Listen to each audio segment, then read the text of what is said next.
Okay, we're here to talk about some of the frequently asked questions about some of the operating conditions that you can use your Paslode Cordless framing nailer in. And one of the things that's unique about this tool, because it's an engine in here, kind of like an internal combustion engine, is it is sensitive to the cold. It is sensitive to some conditions.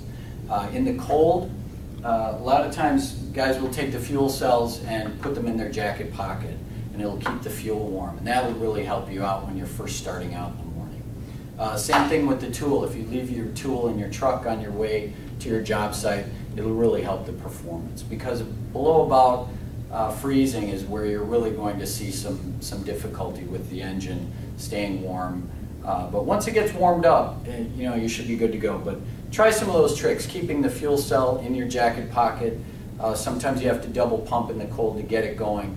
But once it warms up, it'll work like a champ for you. Another question is regarding altitude. Because as you get to the higher altitudes, it's got less oxygen to breathe in this engine, it does get more difficult for it.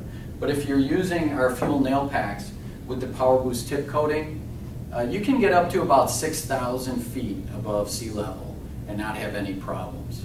It'll still drive with enough energy and you should be good to go.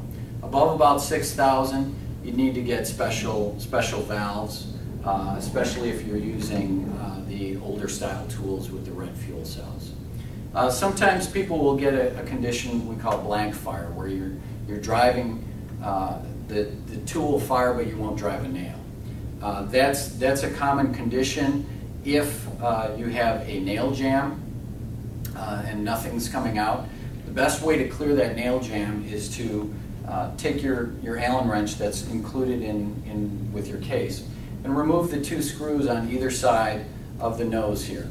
After those are removed, you can basically separate these two sections of the tool, and it'll expose the jam. When you're done clearing that jam, make sure that the driver blade is pushed back up so that you're ready to drive the next nail. Just put it all back together with the 4 screws and you're good to go again. Sometimes you'll hear what we call a puff sound, where the engine fires, the engine actually combusts, but it's not enough energy to drive the nail. That's indicative a lot of times of a jam nail. So go ahead and clear that jam and you should be good to go. Another thing that is curious to people, that when their tool isn't operating and they'll see a red and green light flashing, that's an indication that there might be a fault in the wiring or in the fan. So sometimes that happens from when people go and clean their tool and they take the cap off, and when they put everything back together they get a pinched wire or a bent wire. So go ahead and check those first. That's typically what's going on, is you have a pinched fan wire. Otherwise, as soon as you have that green light again, you should be good to go.